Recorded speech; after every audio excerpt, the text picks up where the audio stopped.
روحانی صحت بھی بنائیں اور جسمانی بھی. تو جسمانی صحت میں وہ جلدی جلدی کیونکہ ٹائم ختم ہو رہا تھا, 2 چیزوں کو فوکس کر لیں. باہر کی چیزیں چھوڑ دیں آپ, جن میں خاص طور پر چینی اور کوکنگ آئل, ان 2 چیزوں کو کیا کر دیں, اپنی ڈکشنری سے نکال دیں. اب کوکنگ آئل نہیں کھائیں گے تو کیا کھائیں گے؟ دیسی گھی کھا لیں. دیسی گھی نہیں کھا سکتے تو کچھ بھی کر لیں, لیکن یہ آئل آپ کو نکالنا پڑے گا. اور چینی بھی مارکیٹ سے کیا کرنی پڑے گی, شارٹ کرنی پڑے گی. تو اب یہ خود آپ نے پلاننگ کرنی ہے کیسے ہوگا یہ, لیکن آپ کی زندگی بن جائے گی, اتنا سکون ملے گا نا. چند دن ٹینشن ہوگی آپ کو.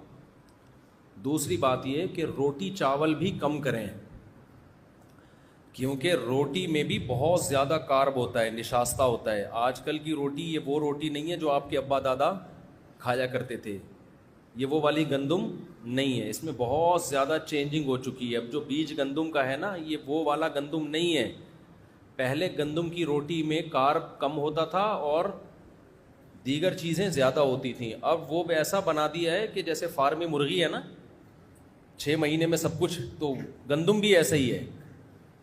پہلے اتنی بڑی بڑی گندم ہوا کرتی تھی, اتنے بڑے بڑے پودے, وہ نکلنے میں ٹائم لگتا تھا. اب تو ٹھک ٹھک ٹھک کر کے گندم نکل رہے ہیں, اور اس میں کاربوہائیڈریٹ کا ریشو بہت زیادہ ہو گیا ہے. تو وہ بھی فیٹ ہی ہے, یعنی میٹھا ہی ہے, وہ اس سے موٹاپا آئے گا. چاول میں بھی ایسا ہی ہے.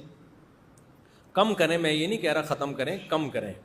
تو جب آپ کم کریں گے تو پھر بڑھائیں کیا بھائی, آپ گوشت کھائیں زیادہ, گوشت کے پیسے نہیں ہیں تو یہ چاٹ ماٹ زیادہ کھا لیا کریں افطاری میں.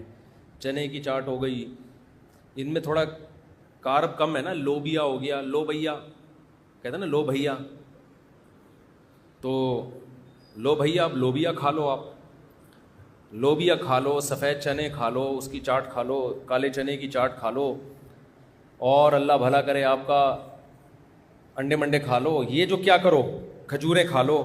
یہ جو ہے نا آپ کا حساب کتاب, چاول, روٹی اور چینی. چینی سے مراد چینی سے بنی ہوئی چیزیں. پتہ چلا آپ نے چینی چھوڑ دی, رسگلے کھا رہے ہو آپ, کہ چونکہ میں چینی نہیں کھاتا, تو رسگلہ تو چینی ہی ہے نا. تو یہ چند چیزیں آپ رمضان میں تھوڑا سا ان سے ایوائڈ کریں. دوبارہ بہت لمبا بیان ہو گیا تو مختصر کر کے بتا دیتا ہوں. روٹی چاول ختم نہیں کرنے, بلکہ کیا کرنا ہے, کم کرنے ہیں. نمبر 2, چینی کو کیا کرنا ہے, ختم کر دو چینی کو. نمبر 3, کوکنگ آئل نکال دو اپنی زندگی سے, خاص طور پہ رمضان میں تو نکالو نا. زیتون کا جو آئل آتا ہے نا, وہ پی لیا کرو.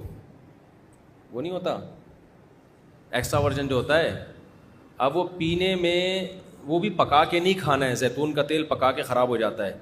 دیسی گھی پھر بھی تھوڑا بہت پکا سکتے ہیں, زیتون کا تیل نہیں پکا سکتے. تو یہ آپ نے رمضان میں چند کام کرنے, کوکنگ آئل کو نکال دیں, چینی کو نکال دیں, روٹی چاول کم کر دیں. پھر آپ نے کیا کھانا ہے بھائی, گوشت کی مقدار بڑھا دیں. آپ گوشت موش کھایا کرو, پھوڑا پھاڑا کرو, دیسی گھی ہے وہ کھا لیا کرو. اور اللہ بھلا کرے انڈے منڈے پھوڑ دیا کرو, انڈے بھی ہاف بوائل کر کے پھوڑو.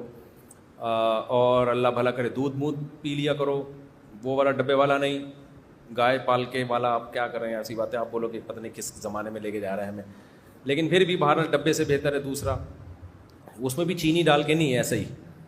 اور اللہ بھلا کرے اس طرح کی چیزیں آپ چند اپنے خرچے پہ اگر کھا لیں تو آپ دیکھیں, کھجوریں کھا لیں آپ, تو انشاءاللہ صلو علی الحبیب ہو جائے گا تھوڑے دنوں میں. آپ خود بولو گے یار مفتی صاحب ہٹو بچوں ہو گیا. ٹینشن ہوگی چند دنوں تک, دماغ ایسے للچائے گا نا. جب کسی کو بریانیاں پھوڑتا ہوا دیکھو گے, آپ کا دل چاہے گا میں کھا جاؤں بس. لیکن تھوڑے دنوں میں آپ کو جب اچھا کھانے کی عادت پڑ جائے گی تو پھر کیا ہوگا کہ آپ کو جب دماغی مینٹلی صحت, جسمانی صحت اچھی ہوگی نا, تو پھر آپ کو اچھی خوراکوں میں مزہ آنا شروع ہو جائے. کبھی کبھار پھوڑو بریانی, بریانی تو کراچی کا ایک سوغات ہے, کون چھوڑ سکتا ہے, کبھی کبھار. لیکن وہ جو بریانی آپ نے کبھی کبھار پھوڑنی ہے, وہ بھی ذرا اچھے ہوٹل والی بریانی ہو یا گھر کی بریانی ہو. کیونکہ آج کل جو چاول آ رہے ہیں نا بریانی کے, وہ چاول بھی ایسے غلط قسم کے چاول آ رہے ہیں کہ وہ کھانے میں بڑے مزیدار ہوتے ہیں, پیٹ میں جا کے وہ پتھر بن جاتے ہیں. پالش ہوتی ہے ان چاولوں کے اوپر, سمجھتے ہو؟ پتہ نہیں کیا کیا آ رہا ہے یار ابھی کیا کیا رونا روئے ہم بیٹھ گئے. تو بہت ہی بربادی ہو رہی ہے. یہ میری فیلڈ میڈیکل سائنس نہیں ہے. آپ کہہ سکتے ہیں آپ کیوں یہ باتیں کر رہے ہیں. دیکھو میں ہسپتالوں میں بھی جاتا ہوں بیان کے لیے نا. ابھی میں گیا لاہور میں ایک ہاسپٹل میں, اس ہاسپٹل میں مریضوں کا فری میں علاج ہوتا ہے. جیسے انڈس ہاسپٹل ہے نا, بڑا اچھا معیاری ہاسپٹل ہے, فری میں کروڑوں روپے کا بجٹ ہے ان کا, اور سال کا اربوں میں پہنچتا ہے. وہ سارا بجٹ کون پورا کرتا ہے؟ پبلک. لوگوں کی زکاتیں ہیں, صدقہ ہے, خیرات ہے, ان سے مریضوں کا فری علاج ہوتا ہے انڈس ہاسپٹل میں. اسی طرح لاہور میں ہے الحجاز ہاسپٹل, وہ بھی فری علاج ہوتا ہے وہاں پہ. تاجر بڑے ایماندار وہاں کے. میں گیا, میں نے وہاں جا کے ایک چیز دیکھی. ڈائلسس کے جو پیشنٹ ہیں اس میں گیا, لائن سے لوگ لیٹے ہوئے ہیں, جوان آدمی گردے گنوا بیٹھے ہیں اپنے. شوگر کے پیشنٹ کو دیکھیں گے, ینگ لڑکے 35 سال 40 سال شوگر کے پیشنٹ. ہارٹ کے پیشنٹ کو آپ دیکھیں گے, ینگ لوگ, جوان لوگ ہارٹ پیشنٹ. کروڑوں روپے کا لوگوں کا سرمایہ زکاتوں کا ان مریضوں کے علاج پہ خرچ ہو رہا ہے. انشاءاللہ ثواب ملے گا, اچھی بات ہے, علاج ہونا چاہیے بھائی. گورنمنٹ اپنی ذمہ داری پوری نہیں کرتی, چلو عوام. لیکن میں نے وہاں مینجمنٹ سے کہا کہ اتنے کروڑوں روپے ان لوگوں کے علاج پہ خرچ ہو رہے ہیں, تو کچھ سرمایہ آپ وقف کریں لوگوں کو اویئر کرنے کے لیے کہ بھائی ڈائلسس کے پیشنٹ بنتے کیوں ہوں, ایسے کام کیا کر رہے ہو کہ 40 سال کی عمر میں تمہارے گردے جواب دے گئے ہیں, تو کچھ پیسہ اس پہ بھی تو خرچ ہونا چاہیے. ابھی پھر مجھے غصہ آنا شروع ہو رہا ہے, تاکہ قوم کا یہ پیسہ کسی اور جگہ استعمال ہو نا. دیکھو دوبارہ سے, ابھی سمجھ میں نہیں آیا. آپ کے پاس 4 لاکھ روپے ہیں,